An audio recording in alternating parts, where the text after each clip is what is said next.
Hi everyone, in front of me I've got a Samsung Galaxy A06 and let me share with you how to change the wallpaper on this device.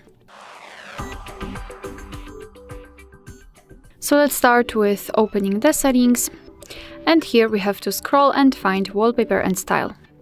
Now let's tap on change wallpapers, and here we've got some albums from which we can choose the wallpaper from, and the pre-installed options, our own gallery, some graphical options, wallpaper services, and you can get more wallpapers by logging into your Samsung account.